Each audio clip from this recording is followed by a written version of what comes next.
আমরা মুসলিমরা আজ লাঞ্ছিত কেন? মুসলিম উম্মার অতীত ইতিহাস ছিল অত্যন্ত গৌরবোজ্জ্বল, সম্মানিত ও বিজয়মণ্ডিত। কিন্তু দুঃখজনক হলেও সত্য, আজ আমরা লাঞ্ছনাদায়ক অবস্থার শিকার। এর চেয়েও বড় কষ্টের বিষয় হল, আমাদের অনেকেই এই অবস্থার প্রকৃত কারণ উপলব্ধি করতে পারছে না। বর্তমান পরিস্থিতি বিশ্লেষণ করতে গিয়ে অনেকের মনে একটি ধারণা জন্ম নিয়েছে, আমাদের শত্রুরা অস্ত্রশস্ত্রে ও শক্তিতে আমাদের চেয়ে অনেক বেশি অগ্রসর। এই চিন্তা থেকেই ধীরে ধীরে জন্ম নিয়েছে পরাজিত মানসিকতা। ফলে অনেকেই বিজয়ের আশা ছেড়ে দিয়েছে। কিন্তু বাস্তবতা হল, শত্রুপক্ষের সংখ্যা বা অস্ত্রশস্ত্রে শক্তিশালী হওয়া কখনোই বিজয়ের পথে প্রকৃত অন্তরায় নয়। মুসলিমদের সোনালী অতীতই তার জ্বলন্ত প্রমাণ।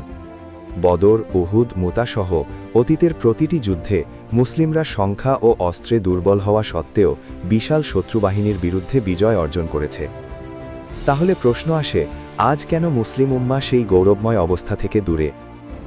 এ প্রসঙ্গে সাইয়েদ কুতুব রাহিমাহুল্লাহ যথার্থই বলেছেন, আজ আমরা যে লাঞ্ছনার মধ্যে জীবনযাপন করছি, তা এজন্য নয় যে অন্য জাতিগুলো আমাদের চেয়ে বেশি শক্তিশালী, বরং এজন্য যে আমরা আল্লাহর মানহাজ ও বিধান থেকে দূরে সরে গেছি। যখনই আমরা আল্লাহর দিকে ফিরে আসব, তখনই আমরা বিজয় লাভ করব, যদিও আমরা পাদুকাবিহীন, বস্ত্রহীন ও ক্ষুধার্ত হই। প্রিয় উম্মাহ, ইসলামের শত্রুদের আধুনিক অস্ত্রশস্ত্র দেখে বিচলিত হওয়ার কোনো কারণ নেই। তাদের শক্তি কখনোই আমাদের বিজয়ের পথে বাধা নয়। আমাদের প্রকৃত শক্তি হল আল্লাহর আনুগত্য।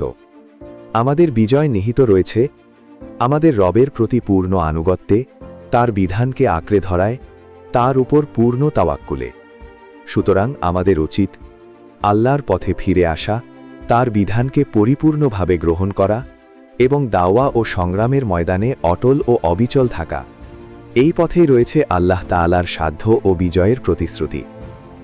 আমাদের সোনালী অতীতের প্রতিটি অধ্যায়ে আমরা এই দৃষ্টান্ত দেখতে পাই। এমনকি বর্তমান যুগেও আমরা এর বাস্তব উদাহরণ প্রত্যক্ষ করেছি, যেখানে তথাকথিত সুপার পাওয়ার শক্তির বিরুদ্ধেও দুর্বল মনে হওয়া শক্তি বিজয় অর্জন করেছে।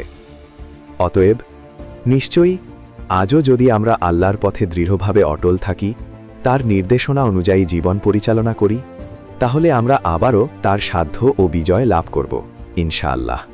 বিজয় আসবেই যদি আমরা আল্লাহর পথে ফিরে আসি।